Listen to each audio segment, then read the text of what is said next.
J'adore les univers alternatifs, surtout du côté de Marvel, qui ont toujours su les exploiter avec brio. Et ce que j'apprécie particulièrement dans ces récits, ce sont les « et si ». Un changement en apparence anodin au premier abord, mais qui finit par entraîner une destruction totale. Et c'est précisément ce dont nous allons parler aujourd'hui à travers 3 histoires, on va dire, de fin du monde provoquées par un ou plusieurs personnages. Bonjour à tous, très content de vous retrouver sur la chaîne Lore. Avant de commencer, vous connaissez la chanson à force. Le petit like, c'est très important pour la vidéo et la chaîne en général, et ça vous évite d'oublier une fois la vidéo terminée. Merci à vous. Pourquoi perdre plus de temps? C'est parti pour le premier récit. Notre histoire prend place alors que Norman Osborn dirige les Dark Avengers et s'apprête à lancer une attaque contre Asgard, alors installée sur Terre afin de la détruire. Mais contrairement à l'histoire d'origine, les événements prennent ici une toute autre tournure. Bien avant l'assaut sur Asgard, Ares, le dieu de la guerre et membre des Dark Avengers, finit par trahir Norman en se retournant contre lui dans le but de le tuer. Pourtant, son attaque est brutalement interrompue par Sentry, lui aussi membre des Dark Avengers, totalement soumis à l'influence de Norman à cause de la dépendance affective qu'il entretient avec lui depuis la mort de sa femme. En libérant une immense partie de sa puissance pour tuer un dieu, Sentry parvient à arrêter Ares en le déchirant littéralement en deux. Dans l'histoire d'origine, cet événement de trahison survient bien plus tard durant l'attaque d'Asgard. Le fait d'avoir tué un dieu affaiblit alors profondément Sentry, qui perd progressivement le contrôle de lui-même et laisse émerger son alter ego maléfique, provoquant ainsi l'échec du plan de Norman. Mais dans cette version de l'histoire, la trahison d'Ares a lieu bien plus tôt, laissant donc à Sentry le temps de récupérer avant l'assaut final sans être dérangé. Une fois prêt, Sentry accompagne Norman et le reste des Dark Avengers au complet dans l'assaut contre Asgard. Au sommet de sa puissance, il parvient sans difficulté à affronter les héros venus défendre la cité, notamment les différents Avengers, y compris les plus résistants comme Luke Cage ou Thor. Personne ne fait le poids. Dans le but de briser complètement le moral des derniers combattants encore debout, Sentry force Steve Rogers à s'agenouiller, s'empare de son bouclier et le décapite sous les yeux de tous, choqués par ce qu'ils viennent de voir. De son côté, Peter Parker est sur le point d'être dévoré par Venom lorsque Norman intervient uniquement pour savourer le plaisir de lui arracher son masque. Une fois l'identité de Spider-Man révélée, Venom tue Peter avant de le dévorer. Par la suite, comme dans l'œuvre originale, Iron Man intervient aux côtés d'autres héros afin d'empêcher Norman de mener son plan de destruction à bien. Mais dans cette version de l'histoire, les Dark Avengers sont déjà au complet et surtout épaulés par un Sentry parfaitement conscient et entièrement dévoué à Norman. De nouveau, les héros tombent alors les uns après les autres, massacrés sans la moindre chance de renverser la situation, que ce soit par les Dark Avengers ou par Sentry. Au milieu du carnage, Emma Frost pleure la mort de Scott Summers lorsqu'elle est soudainement surprise par l'arrivée de Victor Von Fatalis. Celui-ci lui explique brièvement qu'elle doit venir avec lui, car il possède un plan dans lequel elle pourrait jouer un rôle essentiel pour éliminer les Dark Avengers, désormais devenus bien trop dangereux. Une fois téléportée loin du champ de bataille sur Utopia, Emma découvre que Fatalis est accompagné de plusieurs autres figures majeures, parmi lesquelles Magneto, Namor et bien d'autres encore, notamment le dieu de la malice, Loki. De son côté, après avoir détruit Asgard, Norman décide d'envoyer 2 membres des Dark Avengers à Washington afin d'assassiner le président des États-Unis et ainsi prendre le contrôle du pays. Pendant ce temps, le plan de Fatalis et de ses alliés visant à renverser les Dark Avengers se met en marche. Emma Frost, l'une des télépathes mutantes les plus puissantes au monde, se concentre afin de localiser Bullseye, qui fait partie des Dark Avengers, et parviennent ensuite à le capturer. Leur objectif est de révéler à Sentry la vérité sur la mort de sa femme. Bullseye l'a assassiné sur ordre direct de Norman, comme dans l'histoire originale. Grâce aux manipulations de Loki, Sentry est attiré jusqu'à eux. Une fois sur place, Emma Frost utilise ses pouvoirs pour plonger Sentry dans les souvenirs de Bullseye, lui montrant clairement que c'est bien lui qui, sous les ordres de Norman, a tué sa femme. En découvrant le meurtre de sa bien-aimée ainsi que la trahison de Norman, Sentry perd totalement le contrôle, permettant à son alter ego maléfique, le néant, de prendre possession de lui. Dans un accès de rage incontrôlable, il abat toute sa puissance sur Emma Frost qui explose dans une gerbe de sang. Il attrape ensuite Bullseye et lui transperce le cœur sans la moindre hésitation. Désormais pleinement transformé, le néant élimine ensuite Namor et Loki avec une facilité terrifiante. Fatalis, qui lui fait face sans montrer la moindre peur, refuse de reculer. Le néant lui accorde alors une chance de survivre à condition de s'agenouiller devant lui. Mais Victor Von Fatalis lui répond qu'il ne se mettra jamais à genoux devant qui que ce soit. Le néant décide alors de le vaporiser en quelques secondes. Il se dirige ensuite rapidement vers Norman, massacrant tous ceux qui tentent de se dresser sur son chemin. Une fois face au néant, Norman apprend de ce dernier que Sentry a découvert la vérité concernant le meurtre de sa femme, ce qui lui a permis de prendre le contrôle. Pris de panique, Osborn tente de se justifier en affirmant qu'il avait orchestré cet assassinat afin de faciliter le contrôle du néant sur Sentry. En disant ça, il pense que le néant est aussi naïf que Sentry et qu'il va pouvoir le contrôler aussi. Sauf que c'est pas le cas. L'entité maléfique le remercie alors froidement pour ce qu'il a fait avant de lui annoncer qu'il n'a désormais plus aucune utilité à ses yeux. Sans hésitation, le néant le tue violemment, mettant un terme aux Dark Avengers. À partir de cet instant, l'entité maléfique se met à ravager la Terre entière, massacrant aussi bien les héros que les simples humains. Rien ni personne ne semble capable de l'arrêter, et il finit par exterminer l'intégralité de la race humaine présente sur la planète. Mais sa soif de destruction reste insatiable. Une fois la Terre réduite au silence, il décide alors de quitter la planète afin de porter le chaos au reste de l'univers. Fin de la première histoire. Elle était cool quand même celle-là. Cette fois-ci, je vous propose qu'on attaque une histoire basée sur World War Hulk, c'est-à-dire le moment où Hulk revient sur Terre après avoir été banni par les Illuminati. Une vidéo est disponible sur la chaîne sur cet événement, n'hésitez pas à aller la voir. Dans le récit d'origine, Hulk revient sur Terre et provoque un véritable carnage, écrasant tous les héros ainsi que quiconque tente de l'arrêter. Tous finissent à genoux devant lui et Hulk impose sa domination totale sur la ville jusqu'à l'intervention de Sentry qui parvient finalement à raisonner Bruce Banner après un affrontement extrêmement éprouvant. Dans cette réalité alternative, cependant, Hulk affronte Sentry et prend largement l'avantage sur lui. Constatant qu'ils n'ont plus aucun autre moyen de l'arrêter, Reed ordonne alors à Tony d'utiliser 3 satellites capables de libérer une décharge d'énergie dévastatrice. À moitié vaincu, Sentry décide malgré tout de retenir Hulk afin de permettre le verrouillage du ciblage. Une fois l'opération terminée, Tony ordonne le tir du rayon. Le problème majeur qu'il n'avait pas anticipé, c'est qu'au moment où le rayon d'énergie frappe Hulk, l'immense puissance gamma de ce dernier fusionne avec l'énergie de Sentry, également touché par l'attaque.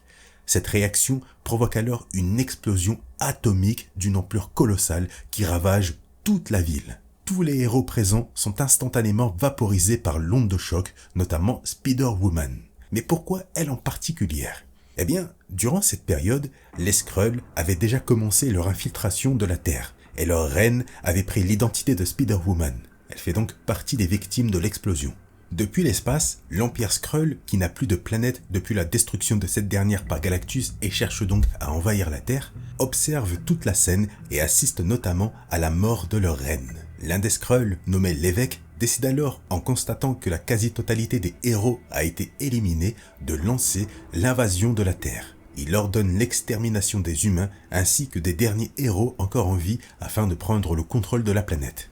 Au cours de l'attaque, près de 88% de la population humaine est anéantie. Quant aux héros ayant survécu à l'explosion, beaucoup sont tués durant l'invasion Skrull, tandis que les autres se cachent pour espérer survivre. Au fil des semaines, une nouvelle équipe de héros survivants finit par se former, dirigée par la Guêpe dans le but de résister à l'occupation Skrull. Mais leur force demeure largement inférieure à celle de leurs ennemis. Vision, qui fait partie du groupe de résistants, est alors envoyée dans les ruines de New York car une personne n'a pas été emportée par l'explosion atomique ce jour-là, Bruce Banner. Grâce à sa résistance naturelle aux radiations et aux dégâts, il est parvenu à s'en sortir. Vision demande alors à Bruce de les rejoindre dans le combat contre les Skrulls. Selon lui, sa force pourrait être déterminante pour renverser le cours de la guerre. Coupé du monde depuis l'explosion, Bruce ignorait totalement que les Skrulls envahissaient la Terre et anéantissaient l'humanité jusqu'à ce que Vision le lui révèle. Animé par le désir de faire le bien et de se racheter, Bruce accepte finalement de reprendre le combat sous l'identité de Hulk. Un peu plus tard, après une brève discussion autour de la question de son acceptation au sein du groupe, Compte tenu de ses actes passés, les héros survivants, conscients de leur infériorité sans lui, finissent par l'intégrer à leur rang.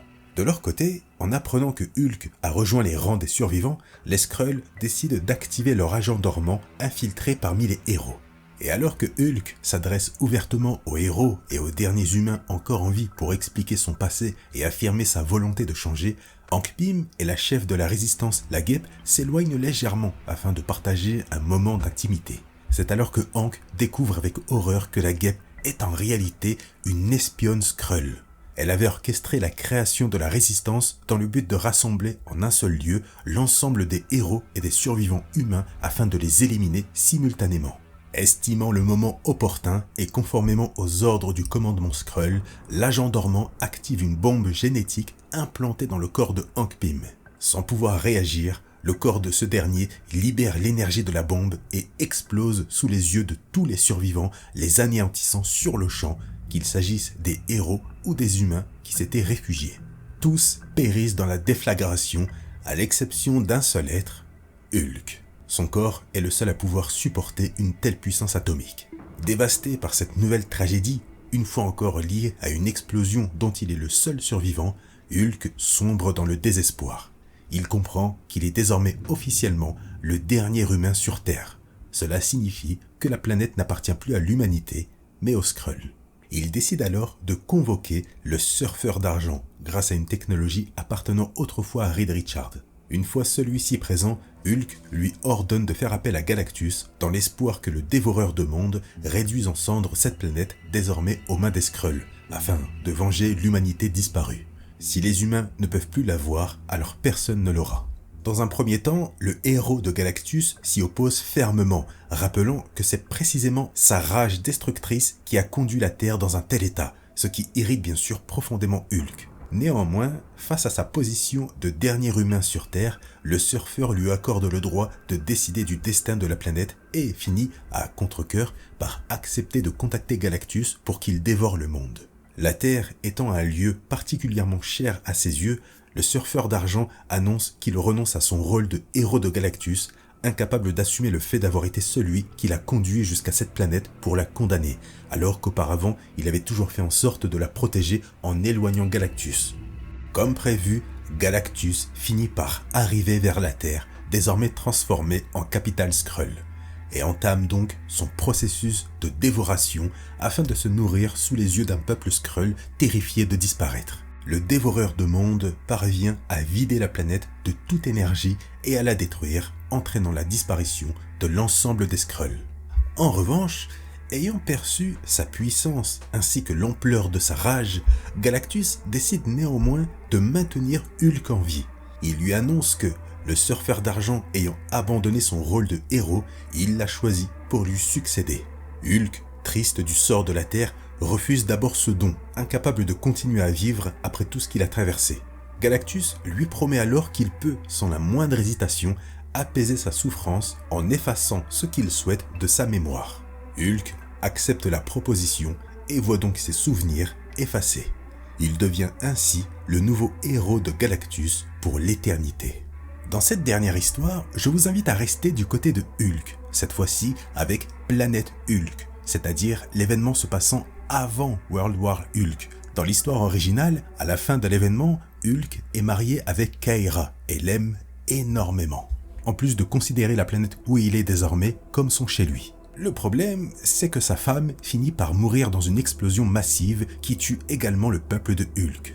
Dévasté par la perte de celle qu'il aime et de sa planète, il retourne sur Terre avec ses soldats, marquant ainsi le début de World War Hulk. Mais dans cette version de l'histoire, les événements prennent une tournure différente. Lors de l'explosion, ce n'est pas Kaira qui trouve la mort, mais Hulk lui-même, après avoir choisi de la sauver en la projetant le plus loin possible avant d'être englouti par la déflagration qui le tue. Dévastée par la perte de son mari et de sa planète, Kaira est consumée par une haine profonde envers les humains qu'elle tient pour responsables de l'explosion. Animée par un unique désir de vengeance, elle parvient à absorber en elle l'énergie en fusion du noyau de la planète afin d'acquérir la puissance nécessaire pour se rendre sur Terre et venger la mort de Hulk. Bien plus tard, sur Terre, les Avengers sont rapidement avertis qu'un objet se dirige à grande vitesse vers la Lune. Mais lorsqu'il lève les yeux vers l'astre, celui-ci explose en plusieurs fragments qui viennent s'écraser aux quatre coins de la planète, semant mort et destruction. Au milieu du chaos, Kaera apparaît et proclame haut et fort qu'elle est venue en tant que veuve de l'Homme Vert afin de le venger. Dans l'urgence, Reed ordonne rapidement à Strange et à Sentry d'intercepter l'envahisseuse avant qu'elle n'approche davantage de la Terre. Mais lorsque les deux héros arrivent à proximité du vaisseau, ils découvrent avec stupeur que Kaera a enchaîné Black Bolt, qui résidait alors sur la Lune. Elle force ainsi l'inhumain à parler, déclenchant une onde de choc dévastatrice qui réduit Strange et Sentry en poussière en quelques secondes. Contrairement à Hulk dans l'histoire originale qui cherchait avant tout à neutraliser ses ennemis sans forcément les tuer, Kaera n'éprouve aucune hésitation lorsqu'elle atteint enfin la Terre.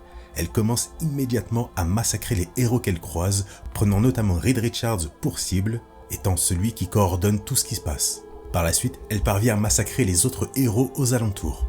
Voyant que plus personne ne répond, Tony fonce en direction de Reed sans réellement comprendre ce qui est en train de se produire. Mais soudain, Kaera apparaît devant lui, tenant Reed dans une main avant de décapiter Tony d'un seul mouvement de l'épée qu'elle brandit dans l'autre. Une fois au sol, plusieurs Avengers se précipitent alors sur elle dans l'espoir de l'arrêter. Pourtant, la puissance du noyau planétaire qu'elle a absorbé lui permet d'exterminer avec une facilité terrifiante tous ceux qui osent se dresser face à elle.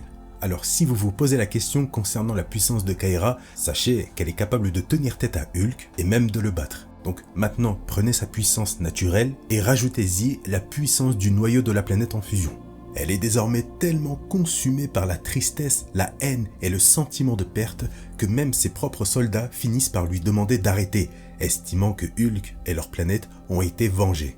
Bien sûr, aux yeux de Kaera, rien ne pourra véritablement venger la mort de son mari, si ce n'est l'extermination de tous les humains de la Terre.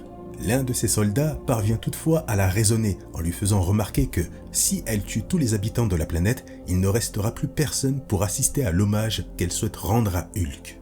Après réflexion, elle accepte alors de mettre fin au massacre, tout en avertissant que, face à ce qu'elle leur réserve, les humains finiront sans doute par préférer la mort.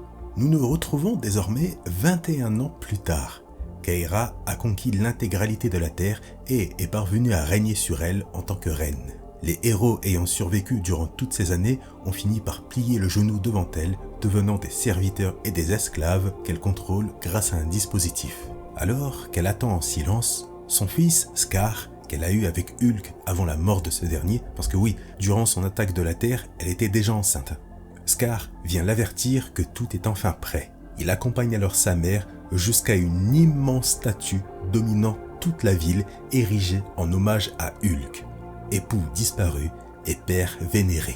Kaera gravit lentement la structure jusqu'à atteindre la main de la statue. Là, elle choisit de fusionner avec elle afin de demeurer aux côtés de Hulk pour l'éternité, abandonnant ainsi le contrôle de la Terre à son fils. Je vous remercie grandement d'avoir assisté à cette nouvelle vidéo sur la chaîne Le Lore. J'espère véritablement que ces 3 petites histoires vous ont plu. Personnellement, j'avoue avoir une petite préférence pour la dernière. Mais en vrai, les 2 autres sont incroyables. Dites-moi vous dans les commentaires quelle est votre histoire favorite parmi ces 3-là. Je pars du principe que le like est déjà mis, donc je n'ai plus qu'à vous souhaiter un très bel au revoir, en vous promettant qu'on se revoit très vite sur la chaîne Le Lore.